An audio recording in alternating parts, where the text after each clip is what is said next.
Thank you पोजी।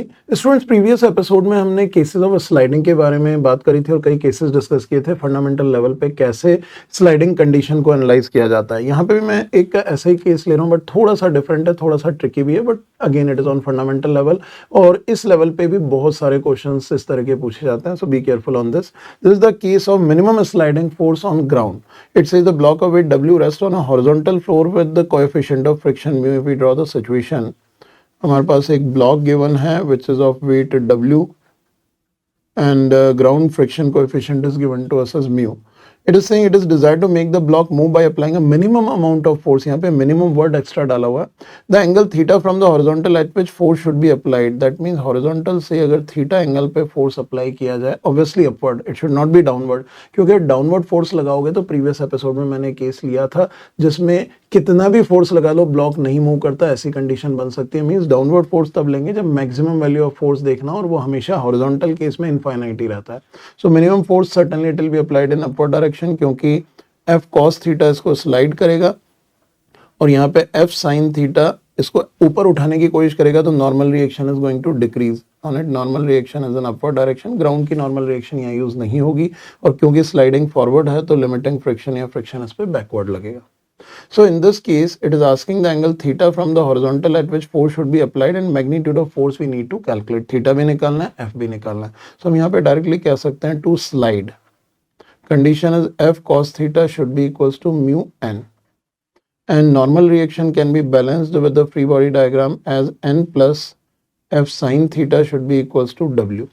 तो यहाँ से अगर n सब्सटीट्यूट करेंगे तो स्लाइडिंग फोर्स हमारे पास आता है F cos theta is equals to mu times n and value of n is W minus F sin theta.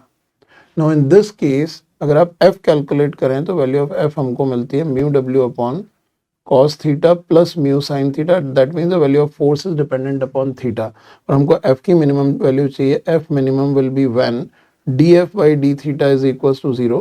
क्योंकि फोर्स थीटा पे डिपेंडेंट है तो मिनिमम वैल्यू के लिए एंगल निकालना है। So that is possible only by applying the concept of maximum minimum. और numerator constant है तो डिनोमिनेटर को मैक्सिमाइज कर देते हैं। This 0 is equals to, if you differentiate this it gives minus sin theta plus mu cos theta. So this giving us the value of tan theta is equals to mu और tan theta mu आ गया तो आप यहाँ पे sin theta cos theta directly निकाल सकते हैं, क्योंकि अगर आप एक ट्रायंगल बनाते हैं this is theta, tan theta is mu by 1, this root of 1 plus mu square, तो sin theta you are getting is mu by root of 1 plus mu square and cos theta you are getting is 1 by root of 1 plus mu square. So these are the values of sin theta, cos theta we are getting. So we resubstitute the values over here. This gives F minimum. Minimum value of force what we are getting here is mu W divided by cos theta is 1 by root of 1 plus mu square plus mu by sin theta. This becomes mu square by root of 1 plus mu square, क्योंकि एक mu पहले से था और sin theta यहाँ डालूंगा तो this becomes mu square. So it gives me mu W by root of 1 plus mu square divided by 1 plus mu square. So 1 plus mu square gets cancelled out and this gives me F का minimum value is equals to mu W upon root of 1 plus mu square. That is the result of this problem. And you can also keep this result as a standard factor, क्योंकि कई questions में ये वाली चीज़ की ज़रूरत पड़ेगी कि angle theta at which the force should be applied और ये फोर्स अपवर्ड डायरेक्शन में लगेगा for minimum value of force to start sliding and the value of force is given by this. आप रिजल्ट भी दिमाग में रखें, कई जगह टाइम सेव होगा क्योंकि ये क्वेश्चन मल्टीपल टाइम्स अलग अलग तरह से पूछा जाता है। थैंक यू पोजी। One more case here we are taking about case of a sliding on inclined plane. Similar case हमने previous episode में लिया है बट ये थोड़ा सा अलग है, बट ये प्रैक्टिस रिपीटेटिव रखनी पड़ेगी आपको ताकि आप अलग अलग तरह के केसेस को क्विकली हैंडल कर सकें। Say here it is given a block kept on an inclined plane, inclination angle is 45 degree and it is saying that if the force required to just push it up the incline, यानी यहाँ पे जब block को ऊपर push करोगे then what will happen, we have discussed and I hope all of you can recall if this 45 degree, तो इसको अगर ऊपर की तरफ पुश कर रहे हैं टू स्लाइड इट अप, तो यहाँ पे फ्रिक्शन और ग्रेविटेशनल फोर्स या वेट इन दोनों का कंपोनेंट सेम डायरेक्शन में लगेगा। तो this will B mg sin 45 degree and here it will be mu mg cos 45 degree. So to slide it up, the force required is given by, directly you can write mg sin 45 is root 2 plus mu mg cos 45. So this mu mg by root 2. This is the force which is needed to slide it up. Now it is saying it is 2 times the force required to just prevent it from sliding down. If it is sliding down, then situation would be this. Angle is again 45, case is same, but force हम ऊपर ही लगा रहे हैं because it is again saying force required to just prevent it. मतलब नीचे जाने से रोकना है, तो नीचे जाने के लिए फर्क ये पड़ेगा कि फ्रिक्शन अपवर्ड एक्ट करेगा और ये mg sin 45 यहीं एक्ट करेगा. So this will be mu mg cos 45. So for limiting condition में आप f देखेंगे तो f plus this should be mg. तो यहाँ पे अगर ये f1 है तो f2 का वैल्यू जो यहाँ से निकलेगा this f1 this f2. So this will be equal to mg sin 45 minus mu mg cos 45. This what we are going to use. So this becomes mg by root two minus mu mg by root two. और question में हमारे पास given है the value of f1 is twice of f2. तो आगे का काम तो सिर्फ कैलकुलेशन का पार्ट है. We need to substitute the value of this mg by root two times 1 plus mu should be 2 times mg by root two times 1 minus mu. So this gets cancelled out. This is giving us 1 plus mu is equals to 2 minus 2 mu, or this is giving me 3 mu is equals to 1 or mu is equals to 1 by 3. So that's the answer to this problem. So आपको सिर्फ conditions build करनी है upward sliding की और slide होने से बचाने की. That's what you need to be careful. बाकी चीजें तो आपके पास सिर्फ कैलकुलेशन का ही पार्ट है.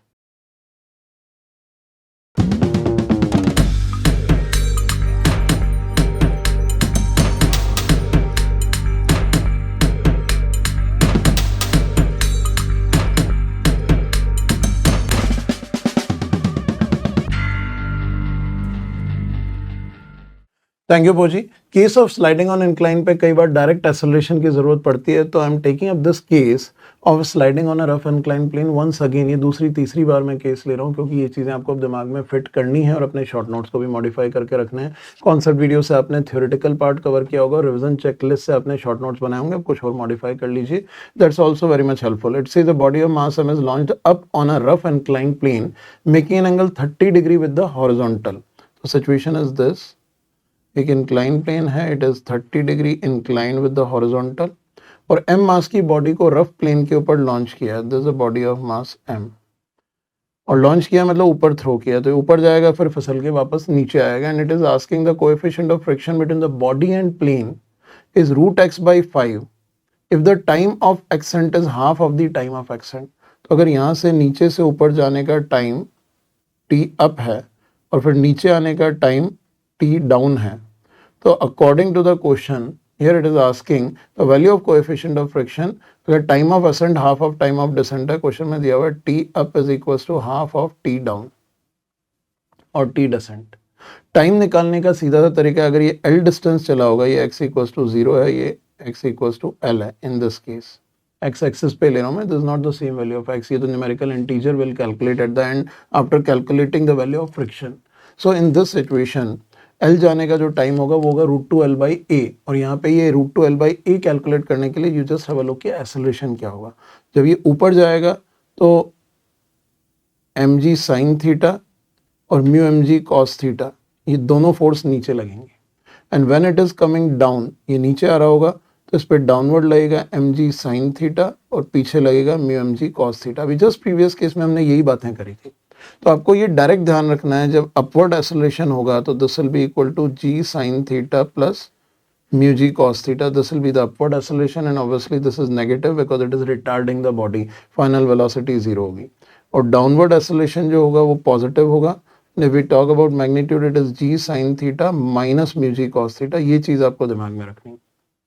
Now if you just keep these values in mind, so T up can be written as √2L upon A up is equals to half of √2L upon A down.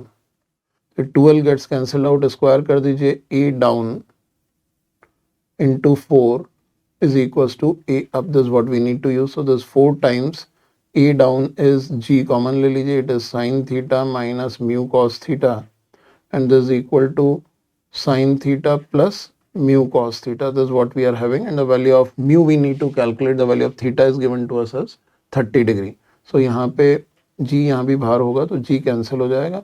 So this is 4 sin theta. Sin 30 is 1 by 2. This 4 into 1 by 2 minus mu times √3 by 2 is equal to 1 by 2 plus mu times √3 by 2. This is what we need to calculate. This 2 also gets cancelled out. this 4 minus 4 mu root 3 is equals to 1 plus mu root 3. So if you reanalyze, this gives you 5 mu root 3 is equals to 4 minus 1, 3. So the value of mu we are getting is equals to root 3 upon 5. This is root x upon 5. So this is giving us the value of x equal to 3. That's the result of this problem. So अब carefully अगर analyse करेंगे तो question में practically कुछ नहीं है, सिर्फ ए up और ए डाउन ये दो वैल्यूज दिमाग में रखनी है, इन दोनों को जस्ट अपने दिमाग में फीड कर लीजिए. This going to be extremely helpful for you in reanalysing such cases. जब भी अपवर्ड या डाउनवर्ड स्लाइडिंग होगी आप एसोलेशन डायरेक्टली ये यूज करेंगे. बाकी तो कंडीशंस होते हैं, जिन कंडीशंस में आप वैल्यूज पुट कीजिए, finally you are going to get the result. Thank you भोजी. स्लाइडिंग इंक्लाइन के ऊपर एक और केस है, बिकॉज इस एपिसोड में हमने ज़्यादातर वापस से लाइक प्रीवियस एपिसोड स्लाइडिंग पे फोकस किया, लेकिन ये सारे केसेस आपके लिए बहुत यूजफुल हैं. Just keep it in mind. It says a body starts from rest along a long incline plane of a slope 45 degree. Here the line of greatest slope is at 45 degree in this situation. And here it says the coefficient of friction between the body and the plane varies as mu is equals to 0.3x. यानी जैसे जैसे body slide होगी with distance it's friction coefficient is also increasing. Now it is asking the body will have maximum speed. हमको x की value निकालनी है so that it will have maximum speed. So in this particular situation अगर हम देखें ये box नीचे slide होगा तो at any point of time, हमने अभी अभी पीछे डिस्कस किया है, जो इसका स्लाइडिंग एक्सेलरेशन होगा downward, this will be written as g sin theta minus mu g cos theta. This what we are going to use. So acceleration we are getting is g by root 2, theta is 45 minus this mu g by root 2, this 0.3x g by root 2. So this is what we are getting for acceleration in downward direction. और यहाँ देखो जैसे जैसे x increase होगा वैसे वैसे acceleration decrease होगा because this is negative. So this observation you need to keep in mind कि जैसे जैसे x बढ़ेगा acceleration यहाँ पे decrease होता जाएगा. So एक point ऐसा आएगा जहाँ पे at a particular value of x, at x equals to say x naught, acceleration is becoming 0. और इसके बाद एक्सेलरेशन रिटार्डेशन में कन्वर्ट हो जाएगा क्योंकि ये फैक्टर इससे ज्यादा हो जाएगा. 0 तब होगा जब ये दोनों बराबर होंगे, देन दिस विल एक्सीड, तो acceleration becomes negative. So that is the point when acceleration is 0. This is the point of maximum speed. या आप ये कह सकते हैं जहां पे भी एक्सेलरेशन वेरी करता है वहां पे मैक्सिमम स्पीड उस पॉइंट पे आती है जहां पे एक्सेलरेशन 0 हो जाता है. तो आपको सिर्फ इसको 0 करना है. g by root 2 gets cancelled out. This gives us 0.3. x is equals to 1. The value of x is equals to 1 by 0.3. This comes out to be 10 by 3 is 3.33 meter. Yani at this value of x you can say the value of acceleration is becoming 0 and velocity is becoming maximum. So this is the point where velocity is maximum. That's what we need to calculate. So student ये काफी सारे हमने cases of sliding के, इन सबको दिमाग में बैठाइए क्योंकि major level के ऊपर the probability of a question in the exam you are preparing for from the chapter of friction is going to be there with the case of friction. बाकी जितने भी cases हमने न्यूटन्स लॉज ऑफ मोशन में पढ़े हैं उन सब cases में कहीं पे भी अगर friction introduce हो जाता है तो the only difference is free body diagram में friction का force additionally include कीजिए and write the equation of motion. You will be able to get the result.